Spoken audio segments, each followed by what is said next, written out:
Ang sulat ni Pablo sa mga taga-Galasya. Unang kabanata. Mula kay Pablo na hinirang na apostol, hindi ng tao, ni sa pamamagitan ng tao, kundi ni Jesucristo at ng Diyos Ama na muling bumuhay kay Jesus. Ang lahat ng kapatid na naririto ay kasama kong bumabati sa mga iglesia sa Galasya. Sumainyo nawa ang pagpapala at kapayapaang mula sa Diyos Ama at sa ating Panginoong Jesucristo. Inialay ni Jesucristo ang kanyang buhay dahil sa ating kasalanan ayon sa kalooban ng ating Diyos Ama upang mahango tayo sa kasamaang naghahari ngayon sa sanlibutan ito. Purihin ang Diyos magpakailanman.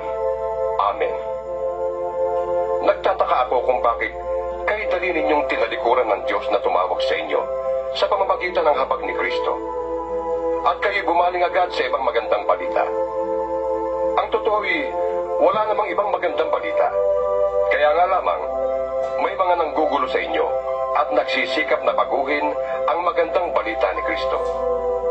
Sino man, maging kami, o isang anghel mula sa langit, ang mangaral sa inyo ng magandang balita na iba sa ipinangaral namin sa inyo, parusahan siya ng Diyos. Sinabi na namin ito sa inyo, at inuulit ko ngayon. Kung may mangaral sa inyo ng magandang balita na naiiba kaysa tinanggap na ninyo, parusahan siya ng Diyos. Bakit ko sinasabi ito? Dahil ba sa ibig kong mapuri ng tao?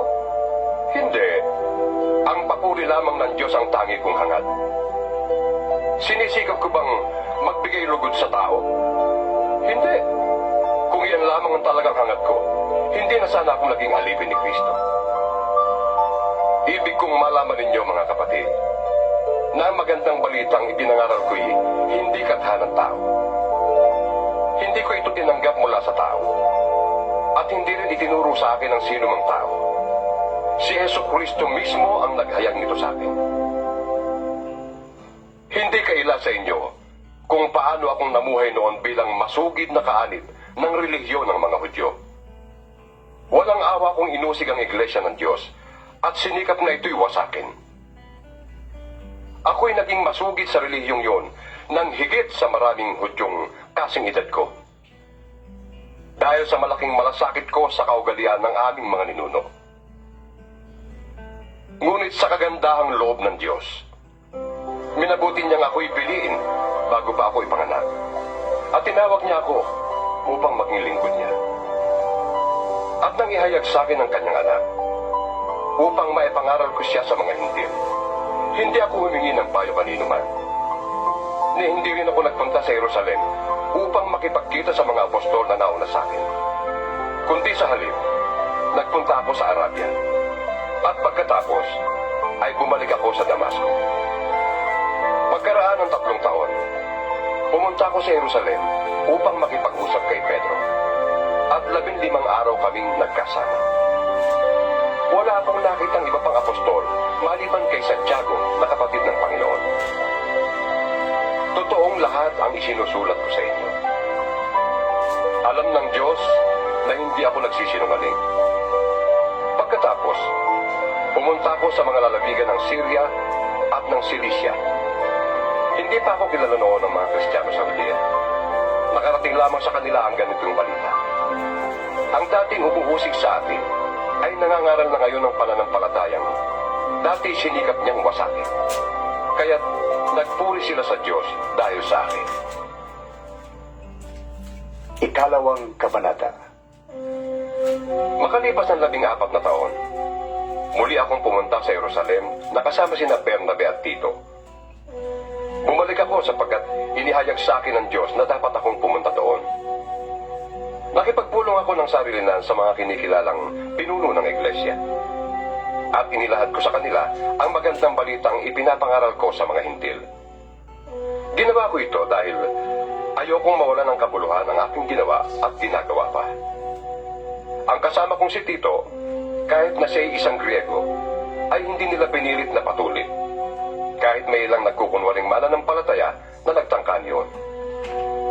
Nakihalubilo sila sa amin upang manmanan ang kalayaang taglay natin kay Kristo Jesus. upang kami muli nilang maalipin. Hindi kami nagpailalim sa kanilang kagustuhan kahit isang saglit, upang maingatan namin para sa inyo ang tunay na kahulugan ng magandang balita. Ngunit walang pinuna sa aking ipinapangaral ang mga kinikilalang pinuno. Hindi mahalaga sa akin kung sino man sila, sapagkat walang itinatangi ang Diyos. Sa halip, kinilala nilang ako'y hinirang ng Diyos upang mangaral ng magandang balita sa mga hintil.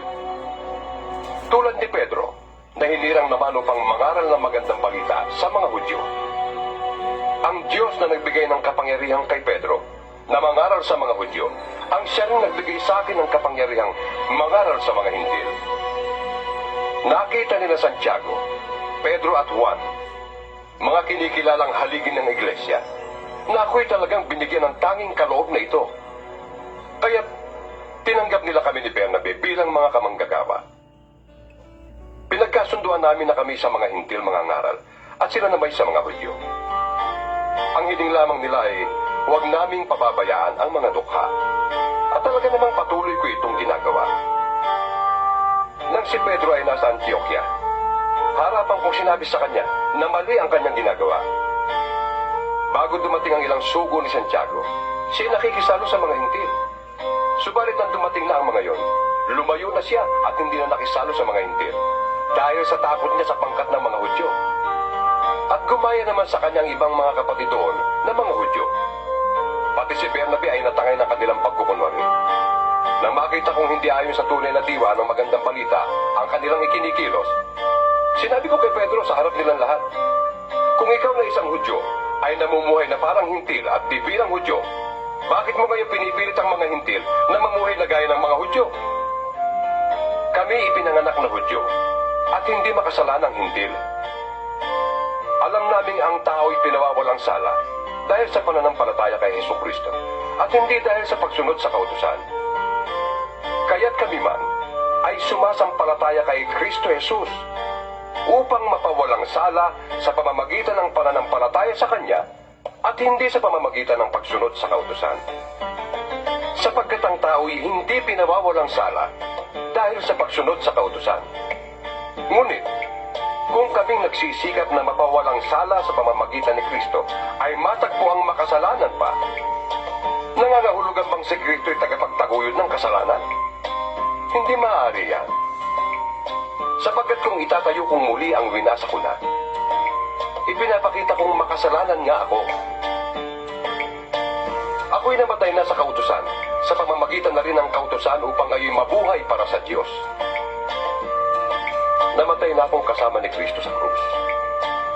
Hindi na akong nabubuhay ngayon, kundi si Kristo na ang nabubuhay sa akin. At habang ako'y nabubuhay pa sa katawang lupa, namumuhay ako sa pananalig sa anak ng Diyos na umibig sa akin at naghandog ng kanyang buhay para sa akin. Hindi ko maaaring tanggihan ang kagandahang loob ng Diyos. Kung ang tao ay mapapawalang sala sa pamamagitan ng kautusan, walang kabuluhan ang pagkamatay ni Kristo. Ikatlong kabanata. Mga hangal kayong mga taga-Galasya. Sino ang nakagayuma sa inyo? Maliwanag na ipinahayag na sa inyo kung paano namatay si Hesukristo sa krus. Sabihin nga ninyo, tinanggap ba ninyong espiritu sa pamamagitan ng mga gawa ayon sa kautusan? O sa pamamagitan ng inyong pananalig sa inyong narinig tungkol kay Kristo? Talagang napakahangal ninyo. Nagsimula na kayo sa espiritu at ngayon ibig pa ninyong magtapos sa pamamagitan ng inyong sariling lakas. Wala na bang halaga sa inyong maraming bagay na pinagtiisan ninyo? Marahil naman ay meron. Bakit ipinagkaloob sa inyo ng Diyos ang Espiritu? Bakit siya gumagawa ng mga himala? Dahil ba sa inyong mga gawa ayon sa kautusan? O dahil sa inyong pananalig sa inyong narinig tungkol kay Kristo? Tulad na nangyari kay Abraham, nanalig siya sa Diyos, kaya siya'y itinuring na matuwid. Kung gayon, maliwanag na ang mga nananalig sa Diyos ang siyang tunay na lahi ni Abraham. Bago pa ito nangyari, ay ipinahayag na ng kasulatan na pawawalang sala ng Diyos ang mga hintil sa pamamagitan ng kanilang pananalig sa Kanya. At ang magandang balitang ito ay inihayag kay Abraham. Sa pamamagitan mo ipagpapalain ng Diyos ang lahat ng bansa. Nanalig sa Diyos si Abraham, kaya't siya'y pinagpala. At pagpapalain ding tulad niya ang lahat ng nananalig sa Diyos. Ang lahat ng umaasa sa mga gawa ayon sa kautusan ay nasa ilalim ng isang sumpa. Sapagkat nasusulat, isinumpa ang hindi sumusunod at gumagawa ng lahat ng nakasulat sa aklat ng kautusan. Malinaw na walang taong pinawawalang sala sa paningin ng Diyos sa pamamagitan ng kautusan. Sapagkat sinasabi ng kasulatan, ang pinawawalang sala dahil sa pananampalataya ay mabubuhay. Ang kautusan ay hindi nagmumula sa pananalig sa Diyos, sapagkat sinasabi ng kasulatan, ang tumutupad sa lahat ng hinihingi ng kautusan ang mabubuhay sa pamamagitan ng mga ito. Tinubos tayo ni Kristo sa sumpa ng kautusan nang siya ay isinumpa para sa atin.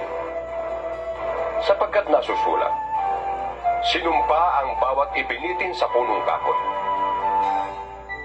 Ginawa ito ni Kristo upang ang mga pagpapalang ipinangako ng Diyos kay Abraham ay makamtan din ng mga hintil sa pamamagitan ni Kristo Jesus. At sa pamamagitan ng pananalig sa Kanya ay matanggap natin ang Espiritong ipinangako ng Diyos. Mga kapatid, narito ang isang pangkaraniwang halimbawa. Kapag nalagdaan na ang isang kasunduan, hindi na ito mapapawalang kabuluhan ni numan. Hindi rin ito maaaring dagdagan. Ngayon, nangako ang Diyos kay Abraham at sa kanyang supling. Hindi sinasabi, at sa kanyang mga supling, na ang tinutukoy ay marami, kundi, at sa iyong supling, na iisa ang tinutukoy, at ito'y si Kristo. Ito ang ibig kong sabihin. Pinagtibay ng Diyos ang kanyang kasunduan, at ipinangako niyang tutuparin ito. Ang kasunduang yun ay di mapapawalang saysay ng kautusan na dumating pagkaraan ng 430 taon. Ni hindi rin mapapawalang saysay ng kautusan ito ang mga pangako ng Diyos. Kung ang pamana ay ipinagkakaloob dahil sa kautusan, hindi na ito dahil sa pangako. Ngunit ang pamana ay ibinigay ng Diyos kay Abraham bilang katuparan ng kanyang pangako. Kung ganon, bakit pa ibinigay ang kautusan? Ibinigay ito upang maipakita kung ano ang paglabag hanggang sa dumating ang anak na pinangakuan. Ibinigay ang kautusang ito sa pamamagitan ng mga anghel, sa tulong ng isang tagapamagitan. Ngunit hindi kailangan ng tagapamagitan kung iisang panig lamang ang gumagawa ng kasunduan. At ang Diyos ay iisa. Ang ibig bang sabihin nito'y sumasalungat ang kautusan sa mga pangako ng Diyos? Hindi. Kung nakakapagbigay buhay sana ang kautusan, ang tao'y magiging matuwid sa paningin ng Diyos sa pamamagitan ng pagsunod niya rito. Ngunit ayon sa kasulatan, ang lahat ng tao'y alipin ng kasalanan.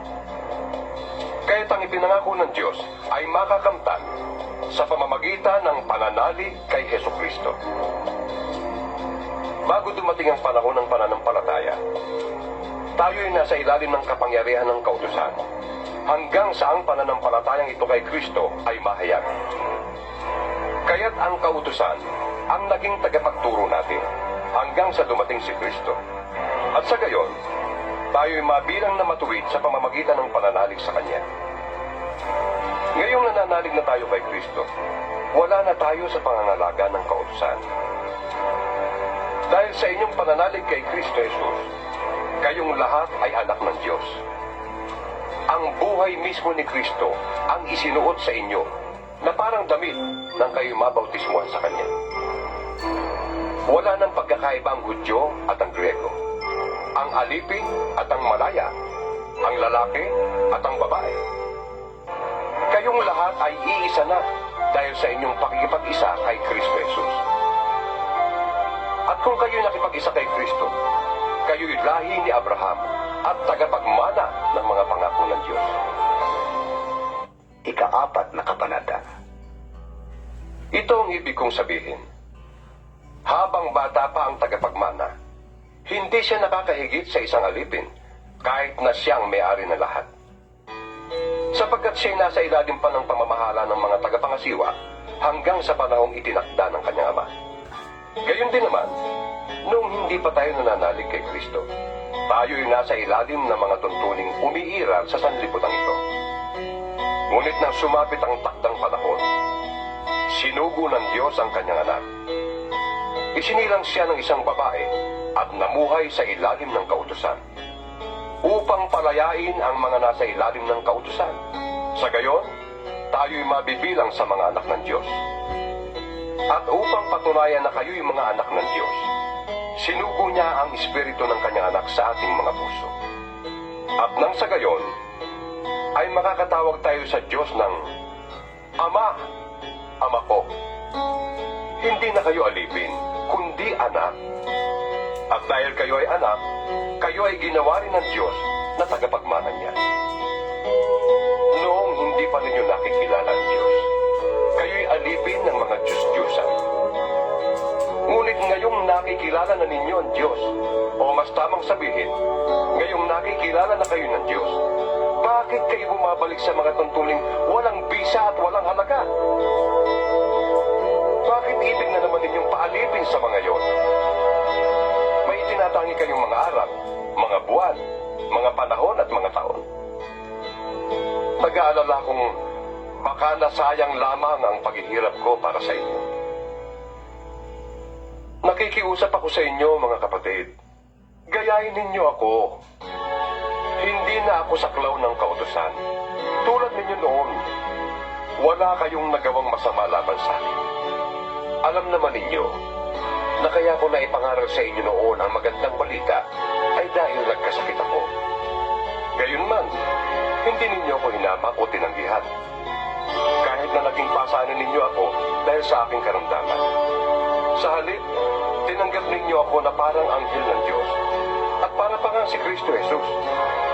Nasaan ngayon ang kagalakang ipinamalas ninyo noon sa akin?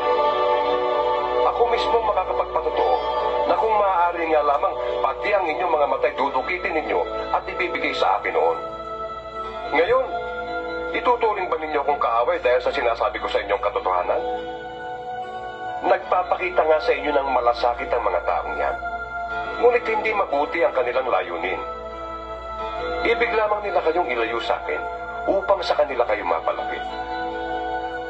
Hindi masama ang magmalasakit kung palaging mabuti ang layunin at hindi kung kaharap lamang ninyo ako. Mga anak ko, dahil sa inyo'y minsan pa akong nagdaranas ng hirap tulad ng babaeng nanganganak, hanggang sa ganap kayong matulad kay Kristo. Sana'y kasama ko kayo ngayon upang maiba ang tono ng aking pagsasalita, sapagkat nag-aalala ako tungkol sa inyo. Sabihin nga ninyo sa akin, kayong nagnanasang pailalim sa kautusan, hindi ba ninyo napapakinggan ang sinasabi sa kautusan? Sinasabi roon na si Abraham ay nagkaanak ng dalawang lalaki. Isa sa alipin at isa sa malaya. Ang anak niya sa alipin ay ipinanganak sa karaniwang paraan. Ngunit, ang anak niya sa malaya ay katuparan ng pangako ng Diyos. Ito isang paghahambing. Ang dalawang babae ay larawan ng dalawang kasunduan. Ang isa ay ang tipan sa bundok ng Sinai na kinakatawan ni Agar at ng kanyang mga anak na pawang mga alipin. Si Agar ay kumakatawan sa bundok ng Sinai na nasa Arabia at larawan ng kasalukuyang Jerusalem na nasa pagkaalipin, kasama ng kanyang mga mamamayan. Ngunit ang Jerusalem na nasa langit ay malaya at siya ang ating ina. Ayon sa nasusulat, magsaya ka o babaeng hindi magkaanak. Humiyaw ka sa galak, ikaw na din nakaranas ng hirap sa panganganak. Sapagkat higit na marami ang anak ng babaeng nangungulila kaysa babaeng may asawa. Mga kapatid, tulad ni Isaac, tayo'y mga anak ayon sa pangako. Kung noong una, ang ipinanganak ayon sa Espiritu ay inuusig ng ipinanganak ayon sa karaniwang paraan, gayon din naman ngayon. Ngunit ganito ang sinasabi ng kasulatan: palayasin mo ang babaeng alipin at ang kanyang anak, sapagkat ang anak ng alipin ay hindi dapat makahati sa mana ng anak ng malaya. Kaya nga, mga kapatid, hindi tayo anak ng alipin, kundi ng malaya. Ikalimang kabanata. Malaya na tayo dahil pinalaya tayo ni Kristo. Kaya magpakatatag kayo at huwag nang paalipin pang muli. Akong si Pablo ang nagsasabi sa inyo. Kapag nagpatuloy kayo, binabaliwala ninyo si Kristo. Inuulit ko, ang lahat ng taong nagpatuloy ay kailangang sumunod sa buong kautusan. Kayong nagsisikap na maging matuwid sa pamamagitan ng pagtupad sa kautusan, nahiwalay na kayo kay Kristo at nawalay sa habag ng Diyos. Ngunit kami umaasa na kami magiging matuwid sa pamamagitan ng pananampalataya at ito'y sa kapangyarihan ng Espiritu Santo. Sa mga nakipag-isa na kay Kristo Jesus, hindi na mahalaga kung ang isang tao ay tuli o hindi. Ang mahalaga ay ang pananampalatayang nakikita sa mga gawang udyok ng pag-ibig. Mabuti na sana ang inyong ginagawa. Sino pumigil sa inyong pagsunod sa katotohanan? Hindi yan gagawin ng Diyos na tumawag sa inyo. Wika nga, napapaalsa ng kaunting libadura ang buong masa ng harina. Nagtitiwala ako na sasang-ayon kayo sa akin sa bagay na ito dahil sa ating kaugnayan sa Panginoon. At natitiyak kong parurusahan ng Diyos ang sino mang nanggugulo sa inyo, kung sino man siya. Mga kapatid, kung talagang nangangaral pa ako na kailangan ng pagtutuloy, bakit pa ako inuusig hanggang ngayon? Kung iyo'y totoo, hindi na sana nila ikinagagalit ang aking pangangaral tungkol sa pagkamatay ni Kristo sa krus. Sana'y ang mga nanggugulo sa inyo ay hindi lang magpatuli, kundi tuluyan ng magpaputol. Mga kapatid, tinawag kayo upang maging malaya. Ngunit huwag naman ninyong gamitin ang inyong kalayaan upang masunod ang hilig ng laman, kundi maglingkod kayo sa isa't isa sa diwa ng pag-ibig.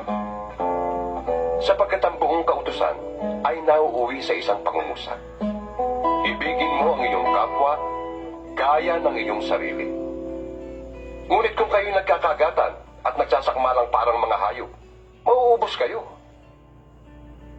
Sinasabi ko sa inyo, ang Espiritu ang gawin ninyong patnubay sa inyong buhay at hindi kayo magiging alipin ng hilig ng laman. Sapagkat ang mga hilig ng laman ay laban sa kalooban ng Espiritu at ang kalooban ng Espiritu ay laban sa mga hilig ng laman. Laging naglalaban ng dalawang ito o kaya hindi ninyo magawa ang ibig ninyong gawin.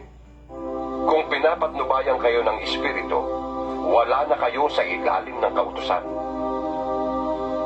Hindi maikakaila ang mga gawa ng laman: pakikiapid, kahalayan at kalaswaan, pagsamba sa Diyos-Diyusan, pangkukulam, pagkapuot sa isa't isa, pag-aaway-away, pagsiselos, pagkakagalit at kasakiman, pagkakampi-kampi at pagkakabahabahagi, pagkainggit, paglalasing at katakawan, at iba pang katulad nito. Muli ko kayong binabalaan, ang gumagawa ng mga ito ay hindi tatanggapin sa kaharian ng Diyos.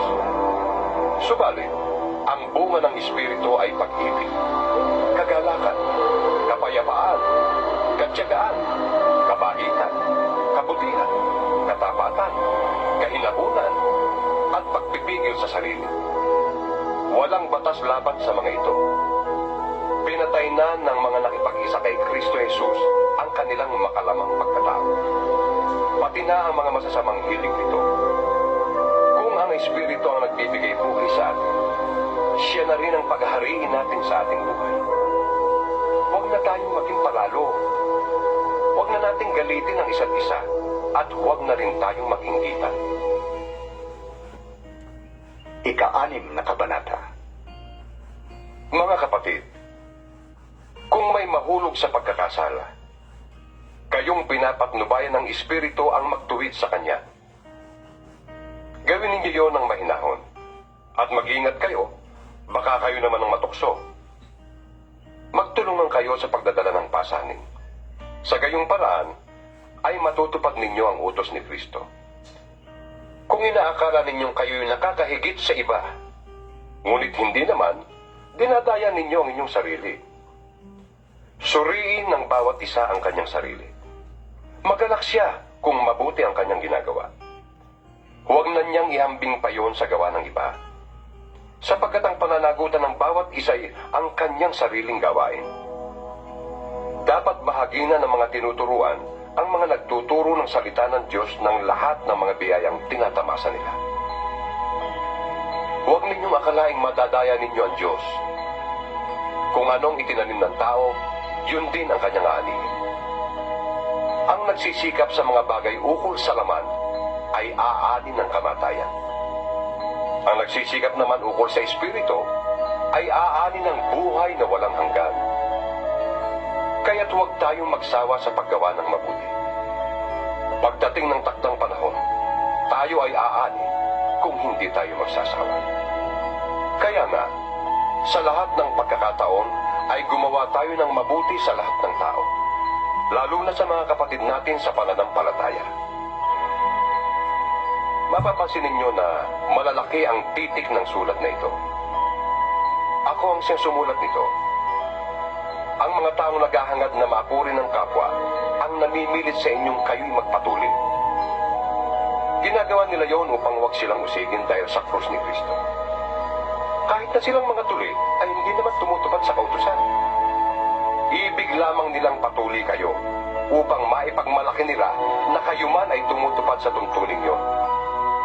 Para sa akin, ang ipagmamalaki ko ay ang krus ng ating Panginoong Hesukristo.